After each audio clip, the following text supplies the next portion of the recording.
ನಮಸ್ಕಾರ. ನಾನು doctor D Ratnamma, ನಿರ್ದೇಶಕರು ಪಶು ಆರೋಗ್ಯ ಮತ್ತು ಜೈವಿಕ ಸಂಸ್ಥೆ ಹೆಬ್ಬಾಳ, ಬೆಂಗಳೂರು. ಇಲ್ಲಿ 2 ವರ್ಷದಿಂದ ಕೆಲಸ ಮಾಡ್ತಾ ಇದ್ದೀನಿ. ಮತ್ತು ಈ ಸಂಸ್ಥೆ ಪಶು ಆರೋಗ್ಯ ಮತ್ತು ಜೈವಿಕ ಸಂಸ್ಥೆ ಇವತ್ತು ನಾವು ಶತಮಾನೋತ್ಸವ ಸಮಾರಂಭವನ್ನು ಆಚರಿಸ್ತಾ ಇದ್ದೀವಿ. ಅಂದರೆ 1926 ಆಗಿನ ಮಹಾರಾಜರು ನಾಲ್ವಡಿ ಕೃಷ್ಣರಾಜ ಒಡೆಯರು ಈ ಸಂಸ್ಥೆಯನ್ನು ಪ್ರಾರಂಭ ಮಾಡಿದರು. ಆವಾಗ ಮೈಸೂರು ಸಿರಮ್ ಇನ್ಸ್ಟಿಟ್ಯೂಟ್ ಅಂತ ಪ್ರಾರಂಭ ಆಯಿತು. ಆವಾಗ ಏನಾಗಿತ್ತು ಅಂತಂದರೆ, ಒಂದು ದೊಡ್ಡ ರೋಗ ರಿಂಡರ್ ಪೆಸ್ಟ್ ಕಾಯಿಲೆ ಹಸುಗಳಲ್ಲಿ ಬರ್ತಾಯಿತ್ತು.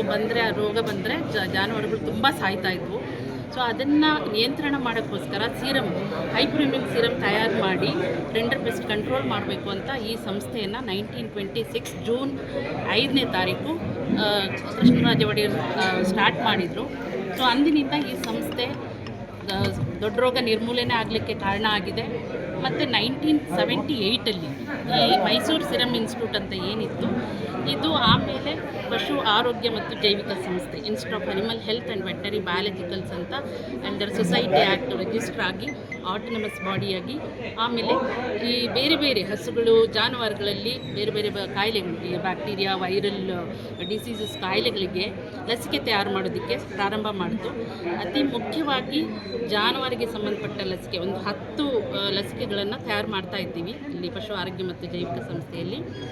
5 ಬ್ಯಾಕ್ಟೀರಿಯಲ್ಲು, 5 ವೈರಲ್ ವ್ಯಾಕ್ಸಿನ್ಸು. ಮತ್ತು ಈ ಲಸಿಕೆಗಳನ್ನು ನಾವು ಪಶುಪಾಲನಾ ಮತ್ತು ಪಶುವೈದ್ಯಕೀಯ ಸೇವಾ ಇಲಾಖೆಗೆ ರೈತರಿಗೆ ಫ್ರೀ ಆಫ್ ಕಾಸ್ಟಲ್ಲಿ ವ್ಯಾಕ್ಸಿನ್ನ ಕೊಡ್ತಾ ಇದ್ದೀವಿ. ವಿಶೇಷವಾಗಿ ನಮ್ಮ ಸಂಸ್ಥೆಯ ಅಂದರೆ ನಮ್ಮ ಪಶುವೈದ್ಯಕೀಯ ಹಾಗೂ ಮೀನುಗಾರಿಕೆ ವಿಶ್ವವಿದ್ಯಾಲಯದ ಅಡಿಯಲ್ಲಿ ಬರತಕ್ಕಂಥ ಒಂದು ಪಶು ಜೈವಿಕ ಆರೋಗ್ಯ ಲಸಿಕಾ ಉತ್ಪಾದನಾ ಸಂಸ್ಥೆಯ ಒಂದು ಶತಮಾನೋತ್ಸವ, ಅಂದರೆ 100 ವರ್ಷದ ಒಂದು ವಜ್ರ ಮಹೋತ್ಸವ ಇದ್ದಾಗೆ ಅತ್ಯಂತ ನಮ್ಮ ವಿಜ್ಞಾನಿಗಳ ಪರಿಶ್ರಮದಿಂದ ಇಂದು ಈ ಸಂಸ್ಥೆಯನ್ನು ಇಷ್ಟು ಹೆಮ್ಮರವಾಗಿ, ವಿಶೇಷವಾಗಿ ರಾಜ್ಯದ ಪಶು ಪ್ರಾಣಿಗಳಿಗೆ ಯಾವುದೇ ರೋಗ ಬರದಂಗೆ ದಕ್ಷಿಣ ಭಾರತದಲ್ಲಿ ಅತ್ಯಂತ ದೊಡ್ಡ ಸಂಸ್ಥೆಯನ್ನು ಹೆಮ್ಮೆಯಿಂದ ನಾವು ಈ ಸಂದರ್ಭದಲ್ಲಿ ಹೇಳ್ಕೊಳ್ಬೋದು. ನಾನು ಡಾಕ್ಟರ್ ಕೆ ಸಿ ವೀರಣ್ಣ, ಕುಲಪತಿಗಳು, ಕರ್ನಾಟಕ ಪಶುವೈದ್ಯಕೀಯ ಪಶು ಮತ್ತು ಮೀನುಗಾರಿಕೆ ವಿಜ್ಞಾನಗಳ ವಿಶ್ವವಿದ್ಯಾಲಯ, ಬೀದರ್.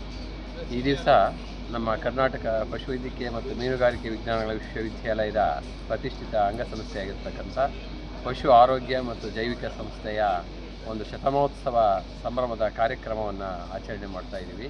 ಮತ್ತು ಜೈವಿಕ ಸಂಸ್ಥೆಯನ್ನು ಮೈಸೂರು ರಾಜರು ಏನೋ ಅವತ್ತು ಏನಿದೆ, ಇದು 100 ವರ್ಷ ಇವತ್ತು ಸಂಭ್ರಮದಲ್ಲಿ ಗುಂತಾ ಇದೆ. ಇದು ಮೈಸೂರು ರಾಜರು ಏನಾಯಿತು ಅಂದರೆ, ಆವಾಗ ಹಸುಗಳಿಗೆ ಮಾರಣಾಂತಕ ಕಾಯಿಲೆ ಬಂದು ಹಸುಗಳೆಲ್ಲ ಮೃತಪಡ್ತಾ ಇತ್ತು. ಆ ಮೈಸೂರು ರಾಜರು ಆಡಳಿತ ಇದ್ದಾಗ ಮೈಸೂರು ಶ್ರೀರಾಮ್ ಇನ್ಸ್ಟಿಟ್ಯೂಟ್ ಅಂದ್ಬಿಟ್ಟು, ಇದು 100 ವರ್ಷದ ಮುಂಚೆ ಅವರು ಇಲ್ಲಿಂದ ನಮ್ಮ ಪಶು ಆರೋಗ್ಯ ಮತ್ತು ಜೈವಿಕ ಸಂಸ್ಥೆಯನ್ನು ಸ್ಥಾಪನೆ ಮಾಡಿದೆ ಮೈಸೂರು ರಾಜರು. ಇವತ್ತು ಮೈಸೂರು ರಾಜರು ಇವತ್ತಿಲ್ಲಿ ಬರಬೇಕಾಗಿತ್ತು, ಕರ್ನಾಟಕ ಏನೋ ಇವ್ರನ್ನ ಕರಿಬೇಕಾಗಿತ್ತು ಲೆಕ್ಕ ಪ್ರಕಾರ. ಅವರು ಮೈಸೂರು ರಾಜರು ನಮಗೆ ಸುಮಾರು ಇಲ್ಲಿಂದ ನಮ್ಮ ಹೆಬ್ಬಾಳ, ಗಂಗಾನಗರ ಜಾಗನೆಲ್ಲ ಉಚಿತವಾಗಿ ಕೊಟ್ಟರು. ಅವಾಗಳು ಇಲ್ಲಿ ನಾವು ಕೋಣಗಳನ್ನ ಸಾಕಿ, ಕೋಣಗಳಲ್ಲಿ ಬೆಳಗ್ಗೆ ಎದ್ದು ರಾತ್ರಿಯೆಲ್ಲ ಮೇಯೋಕ್ಕೆ ಬಿಟ್ಬಿಟ್ಟು, ಬೆಳಗ್ಗೆ ಎದ್ದು ಕೋಣಗಳಲ್ಲಿ ರಕ್ತ ತೆಗ್ದು, ಅದರಲ್ಲಿ ರಕ್ತ ಶ್ರೀರಾಮ್ ತೆಗ್ದು ಅದರಲ್ಲಿ ನಾವು ವ್ಯಾಕ್ಸಿನ್ ತಯಾರು ಮಾಡ್ತಾಯಿದ್ವಿ. ಇವಾಗ ನಮ್ಮದು ಇಲ್ಲಿ ನಾವು ರಾಜ್ಯದ ಮೂಲೆ ಮೂಲೆಗೂ ಉಚಿತವಾಗಿ ಸರ್ಕಾರದಿಂದ ಅನುದಾನ ಕೊಟ್ಟು ಸುಮಾರು 25 ಥರ ವ್ಯಾಕ್ಸಿನೇಷನ್ನು ನಾವು ಇಲ್ಲಿ ಉಚಿತವಾಗಿ ನೀಡ್ತಾ ಇದ್ದೀವಿ ಪಶು ಆರೋಗ್ಯ ಮತ್ತು ಜೈವಿಕ ಸಂಸ್ಥೆಯಲ್ಲಿ. ಅದು ಇವತ್ತು 100 ವರ್ಷ ಇವತ್ತು ಪೂರೈಸಿ ಸಂಭ್ರಮಿಸ್ತಾ ಇದೆ. BM ಕುಮಾರ್ ಅಂತ, ನಾನು ಸೀನಿಯರ್ ಲ್ಯಾಬ್ ಅಸಿಸ್ಟೆಂಟು, ನಾನು ಬೋಧಕೇತರ ನೌಕರ ಸಂಘದ ಪ್ರಧಾನ ಕಾರ್ಯದರ್ಶಿ. ನಾನು 1992ನೇ ಇಸ್ವಿನಲ್ಲಿ ಪಶು ಆರೋಗ್ಯ ಮತ್ತು ಜೈವಿಕ ಸಂಸ್ಥೆಗೆ ಲ್ಯಾಬ್ ಅಟೆಂಡರ್ ಆಗಿ ನಾನು ಒಬ್ಬ ಕಾಯಂ ನೌಕರನಾಗಿ ಸೇವೆ ಸಲ್ಲಿಸ್ತಾ ಬರ್ತಾ ಇದ್ದೀನಿ. ಸಂಸ್ಥೆ ಇಂದಿಗೆ 100 ವರ್ಷಗಳನ್ನು ಪೂರೈಸಿರುವ ಈ ಶುಭ ಸಂದರ್ಭದಲ್ಲಿ ನಾವು ಈ ಕಾರ್ಯಕ್ರಮವನ್ನು 2 ದಿನಗಳ ಕಾರ್ಯಕ್ರಮವನ್ನು ಹಮ್ಮಿಕೊಂಡಿದ್ವಿ. ಇದರಲ್ಲಿ ಅಂತಾರಾಷ್ಟ್ರೀಯ ತಾಂತ್ರಿಕ ಸಮ್ಮೇಳನ, ಪ್ರಗತಿಪರ ಪಶುಪಾಲಕರೊಂದಿಗೆ ವಿಜ್ಞಾನಿಗಳ ವಿಚಾರಗೋಷ್ಠಿ, ಹಾಗೆ ಇನ್ನೂ ಅನೇಕ ಕಾರ್ಯಕ್ರಮಗಳನ್ನು, ಅಂದರೆ ಸಂಸ್ಥೆಯಲ್ಲಿ ಸೇವೆ ಸಲ್ಲಿಸಿದವರಿಗೆ ಸನ್ಮಾನ ಸಮಾರಂಭ, ಈ ಥರ ಅನೇಕ ಕಾರ್ಯಕ್ರಮಗಳನ್ನು ಇಟ್ಕೊಂಡಿದ್ವಿ. ವಿಶ್ವವಿದ್ಯಾಲಯದ ಕುಲಪತಿಗಳಾದ ಗೌರವಾನ್ವಿತ doctor K C Veeranna sir ಅವರು ಈ ಕಾರ್ಯಕ್ರಮವನ್ನು ಉದ್ಘಾಟಿಸಿದರು. ಮತ್ತು ಕುಲಸಚಿವರಾದ ಡಾಕ್ಟರ್ PT ರಮೇಶ್ ಸರ್ ಕೂಡ ಇದ್ದರು. ಹಾಗೆ ಆಡಳಿತ ಮಂಡಳಿಯ ಸದಸ್ಯರು ಎಲ್ಲರೂ ಕೂಡ ಇದರಲ್ಲಿ ಭಾಗಿಯಾಗಿದ್ದರು. ಹಾಗೆ ಸಂಸ್ಥೆಯಲ್ಲಿ ನಿವೃತ್ತಿ ಹೊಂದಿರೋ ಸುಮಾರು 100ಕ್ಕೂ ಹೆಚ್ಚು ಜನ ಇವತ್ತು ಬಂದು ಇಲ್ಲಿ ಸನ್ಮಾನವನ್ನು ಸ್ವೀಕರಿಸಿದ್ದಾರೆ. ಹಾಗೆ ಸಂಸ್ಥೆ ಮತ್ತು ವಿಶ್ವವಿದ್ಯಾಲಯ, ಹಾಗೆ ನಮ್ಮ ಪಶುವೈದ್ಯಕೀಯ ಮತ್ತು ಪಶು ಸೇವಾ ಇಲಾಖೆ ಎಲ್ಲರೂ ಕೂಡ ಬಂದು ಇವತ್ತಿಲ್ಲಿ ಭಾಗವಹಿಸಿದ್ದಾರೆ ಈ ಕಾರ್ಯಕ್ರಮದಲ್ಲಿ.